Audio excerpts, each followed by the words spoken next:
will show you the justice of the grave and the true meaning of fear.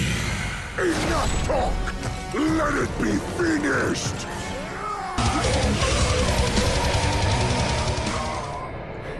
Grumakk here. Today I will be explaining how to play the two-hand Frost DK in 5.4. If you want to skip ahead to a certain part, click on the timestamp boxes to the side or down in the description below. Now if you are just getting into the spec or looking to try it, you might wonder what it's about. The Frost DK, the two-hand Frost DK, is all about big hits and a more laid-back style of play. It's really simple, yet a fun spec that's all about the big tasty hits. Okay, let's get into the talents. In Tier 1, Plague Leech is the best DPS pick, but it's a pain in the ass to do right, and if you don't do it right, it's a massive DPS decrease. Go with Unholy Blight. While not hard, unlike Unholy, we don't refresh our diseases with next to no effort. It serves as an extra outbreak for us. In Tier 2, you want AMZ. It's an awesome raid defensive cooldown. Just plan it accordingly since it only lasts a mere 3 seconds. For Tier 3, Death's Advance is our pick. Asphyxiate has its uses, however the passive speed boost and 6-second sprint is a DPS increase no matter what the situation is. Tier 4 is our healing tier. For Frost Satellite, all these pretty much suck ass. Since our ghoul isn't always up like Unholy and is a DPS cooldown for us, Death Pact isn't the obvious go-to pick. So just pick your poison because none of them are really all that good. In Tier 5, Blood Tap is, quote, the best. You can't waste resources granted from it if you just macro it in. However, to get the max out of it, you should not macro it to get specific runes you want. I personally use Runic Empowerment. It's not far behind Blood Tap, and it's easier, and to me, it seems to give me better rune flow. Runic Corruption is further behind both options and pretty much should not be picked. Now, in our Tier 6, all of these have uses at times. Remorseless Winter also has some good uses. Desecrated Ground, however, is far less often any use. Personally, I think Gorfine's Grasp is awesome, far more than the other two. Not only does it help out the tanks, but it helps you in the entire raid so that you can do AoE quicker and easier. Now, onto the Glyphs. Now, as a DPS DK, there are 3 Glyphs that I would say are mandatory and one that I highly recommend. Glyph of AMS and Regen Magic, this is the one that I highly recommend. Now these will be explained in the AMS part of the video since AMS requires its own part. The other 2 mandatory ones are Glyph of Army of the Dead and Tranquil Grip. You want to be able to help out grouping up mobs without getting smashed in the face because you taunted while providing that awesome utility. Nor do you want your ghouls screwing up the tank taunting all the time when they leap all over the boss. Now onto our gems and reforging and stats. Our stat priority is the same as Unholy DK. Strength, hit, expertise both to 7.5%. Crit, mastery, and haste. Now if you want to know what gems to put into your sockets and how you should reforge, there's a link to Ask Mr. Robot, which makes it super easy. I will put a picture of what to socket stuff. Pause if you want to look at, but I'm not going to explain it. Alright, now let's get into how the rotation works. I'll first state that two-hand Frost is not a spammy spec at all.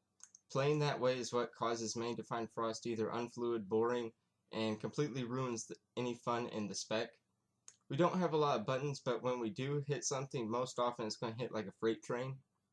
Gameplay will be at the end of the video and a priority listing slide at the end of this section. If you still don't understand the pace of how to play two-hand Frost from my explanation, hopefully the gameplay will give you a much better idea.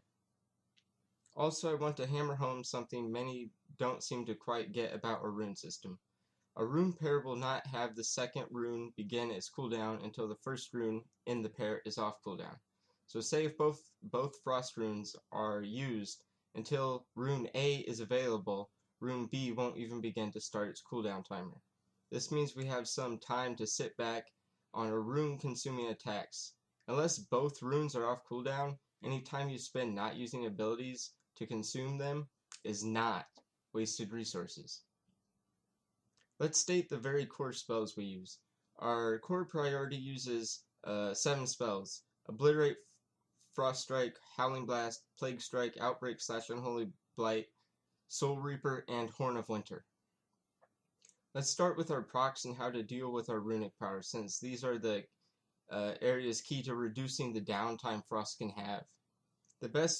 We want to reduce that as best we can, because if you don't, you'll just kind of sit there and not do good DPS, excuse me.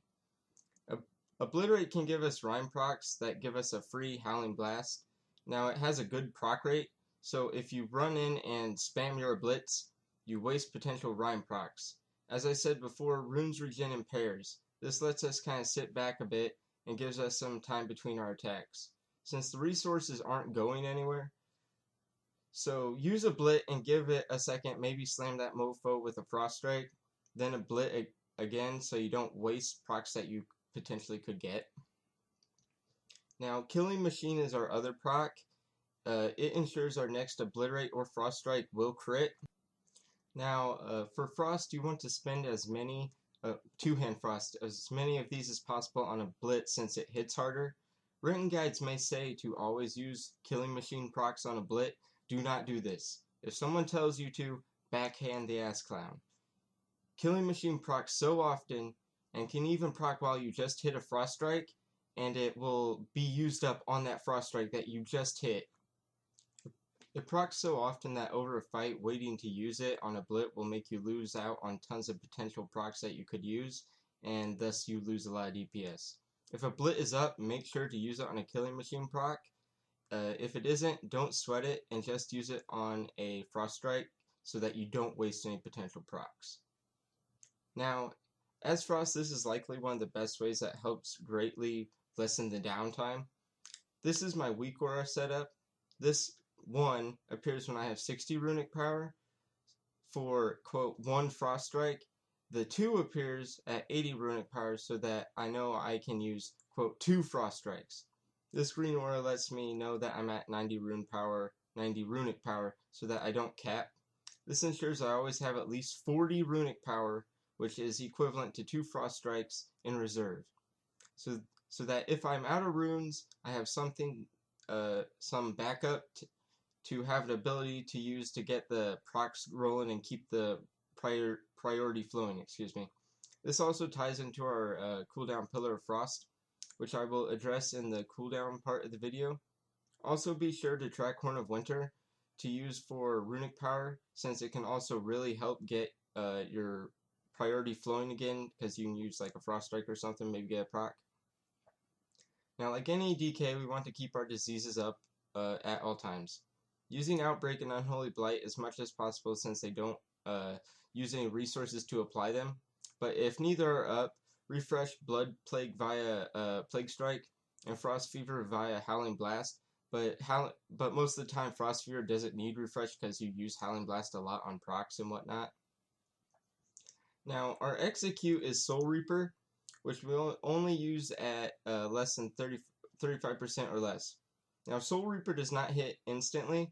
It has a gap before the big hit happens. I recommend you make an aura like this one here to tell you when the boss is at 36%. So you can use it, and by the time it hits, the boss is at 35%, so it kind of lets you sneak in a extra Soul Reaper. Here's my priority slide. Pause if you want to look at it.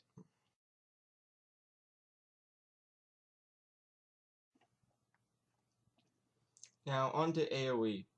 AoE is Frost. We have somewhat 2 kinds of methods, but it's a very small variation. It is also a priority system. Use Howling Blast whenever you can. Cast D&D or Plague Strike if D&D is on cooldown and both Unholy runes are up. Frost Strike to not cap runic power and or to proc runic empowerment if you took that talent. And use Horn of Winter for runic power. If your diseases will get 30 seconds of ticks, Spread your blood plague via pestilence or unholy blight. For example, if you will get 15 ticks each on 2 targets, or 10 ticks on each with 3 targets, etc. It just has to be equal to 30 ticks. So if you have 5, you need 6 ticks on all of them. Okay, here's the AoE slide. Pause if you want to look at it.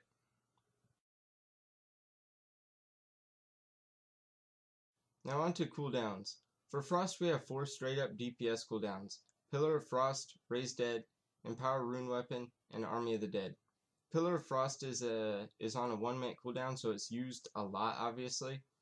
This should be used on cooldown. This is where the bank of runic power I mentioned earlier comes in. Not only does it give you some room to help keep the rotation going, but gives you much more to use during this cooldown, since it's being used so often. Raise Dead gives us a ghoul to fight for us for 1 minute. It's on a 2-minute cooldown. You want to try and stack this with Pillar of Frost or Bloodlust especially. Empower Rune Weapon instantly takes all your runes off cooldown and grants you 30 runic power. Obviously this is best used when you have no runes. Like after you pull and you dump all your runes while all your cooldowns and procs are up is always like the best time. Then we have Army of the Dead. This should be casted before the pull.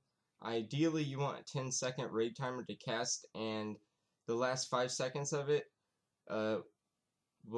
you want for all your runes to regen so that you have all your runes up when you go to the boss.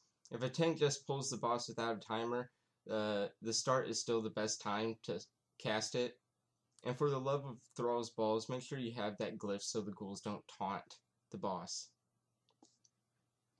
Now on to AMS. Now if you feel like you aren't doing very well, or how other DKs seem to do way more DPS, this is likely the problem. You don't use AMS to its potential. AMS will absorb all, with the glyph of AMS, all the harmful spell damage up to a max of 50% of your health. AMS gives you runic power on the absorbed spells. The glyph also makes it so that if you do it right, you'll take no damage from the magic sources. Making it absorb all the damage grants you runic power much faster. The regen glyph makes it so that if your AMS did not absorb all that it potentially could, it will give AMS a shorter cooldown based on how much more it could have absorbed. Now it isn't quite as critical for Frost like Unholy using AMS. However, you want to be aggressive with AMS. I can't express just how insanely good this is as a DPS cooldown. The extra runic power over an entire fight gives you insanely more Frost Strikes, which is obviously gives you more DPS from Frost Strikes, but also gives you more runes from our talents. For example, when Garrosh does his Empower Whirlwind, you pop AMS, you will have so much runic power that due to the global cooldown, you can't actually Frost Strike enough to not waste some of that runic power. Or on Norushan, the Amalg's Beam can be ran through with AMS up to give instant 100 runic power. AMS has quite a short cooldown, and the glyph, when done right, gives shit tons of runic power, and you take no damage from the magic spells. You want to look for shit to stand in, and you must master this. This will make a huge difference in your DPS. The gameplay at the end of the video is a fight I picked to show you how amazing AMS can be, along with other things. So I hope this helped you guys. Two-Hand Frost takes a bit to get used to due to its pacing, but once you figure it out, it's a ton of fun. My Aura setup explanation slide is after the gameplay footage. If you have any questions, issues with the info stated, or feedback, please comment below. Thanks for watching my second guide. Hopefully I can continue making these since I have many max characters, and if people find them interesting. Thanks, and have a good one, guys.